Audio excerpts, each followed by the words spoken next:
इस ट्यूटोरियल में हम बात करेंगे कि कैसे मल्टीपल थ्रेड्स एक प्रोसेस के अंदर आपस में वर्क करती हैं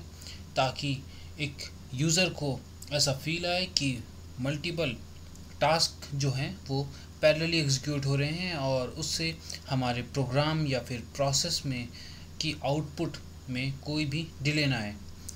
फॉर एग्ज़ाम्पल, जैसा कि आप देख रहे हैं अभी हमारे सामने हमने एक वर्ड प्रोसेसर प्रोसेस का एग्ज़ाम्पल लिया है। वर्ड प्रोसेसर से हम वर्ड प्रोसेसर को एमएस वर्ड से भी रिप्रेजेंट कर सकते हैं। अगर हम उसमें एमएस वर्ड की बात करते हैं तो जैसे कि आप सभी को पता होगा कि हम उसमें कीबोर्ड भी यूज़ करते हैं, इनपुट देने के लिए। तो जैसा कि आप देख रहे हैं ये इनपुट का एरो है, यानी कि डेटा फ्लो हो रहा है। एक जितने भी यूज़र हमारे टेबल पे बैठे हुए हैं हम अज्यूम करते हैं कि ये सब हमारे थ्रेड्स हैं। एक थ्रेड है, ये आपका इनपुट ले रहा है कीबोर्ड से और उसको डेटा एरिया में डाल रहा है। अब बेसिकली डेटा एरिया क्या होता है? डेटा एरिया एक कॉमन एरिया होता है जो कि प्रोसेस यूज़ करती है अपना डेटा को सेव करने के लिए। यानी कि अगर हम कीबोर्ड से कोई भी इनपुट ले रहे हैं या फिर कोई भी डेटा प्रोसेस हो रहा है तो वर्ड प्रोसेसर इसको मेमोरी में जिस लोकेशन पर रखता है या फिर यूज़ करता है हम उसको data area with in process बोलते हैं। अब जैसा कि आप देख रहे हैं कि हमने मल्टीपल थ्रेड्स इस वर्ड प्रोसेसर प्रोसेस के अंदर बनाई हुई हैं। जैसे कि आपका इनपुट थ्रेड जो कि कीबोर्ड से इनपुट लेती है, आउटपुट थ्रेड जो कि मॉनिटर पे आपका डेटा एरिया से डेटा लेके कंटिन्यूसली डिस्प्ले करती है, स्पेल चेक थ्रेड जैसे जैसे हम इनपुट करते हैं जो डेटा हमारा डेटा एरिया के अंदर होता है हम स्पेल चेकिंग थ्रेड में कंटिन्यूसली डेटा एरिया के डेटा को चेक करते हैं स्पेलिंग के लिए।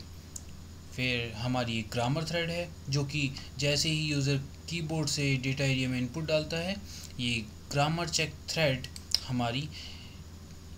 जो भी टेक्स्ट एंटर्ड है उसमें ग्रामर को चेक करती है। और वहीं पर एक सेव डॉक्यूमेंट थ्रेड है जो कि पैरेलली डेटा एरिया को सेव करती रहती है ताकि इन केस अगर रिकवरी की ज़रूरत पड़े तो डॉक्यूमेंट रिकवर हो जाए, या फिर अगर एक डॉक्यूमेंट सेव भी हम कर रहे हैं यानी अगर हमने कंट्रोल एस करके एक डॉक्यूमेंट को सेव करने की कोशिश कर रहे हैं और हमारा डॉक्यूमेंट बहुत बड़ा है जो कि 4-5 सेकंड का टाइम लेता है तो भी हमारा बाकी सारे टास्क चलते रहें और यूज़र को ये फील ना आए कि सेव डॉक्यूमेंट करने की वजह से उसका टास्क रुक गए हैं। होपफुली अब इस ट्यूटोरियल में आपको ये क्लियर हो गया होगा कि कैसे एक प्रोसेस के अंदर मल्टीपल थ्रेड्स पैरेलली एग्जीक्यूट होती हैं ताकि यूज़र का काम यानी एक जो प्रोसेस का काम है वो पैरेलली प्रोसेस हो पाए और यूज़र का जो एक्सपीरियंस है वो बेटर हो। इन केस अगर यही काम हम एक ही प्रोसेस में करते या फिर एक ही थ्रेड के अंदर करते तो जाहिर सी बात है हमारी प्रोसेसिंग में काफ़ी डिले होती। पहले यूज़र कीबोर्ड से इनपुट लेता, हम उसको स्पेलिंग चेक थ्रेड के अंदर स्पेलिंग के लिए चेक करते,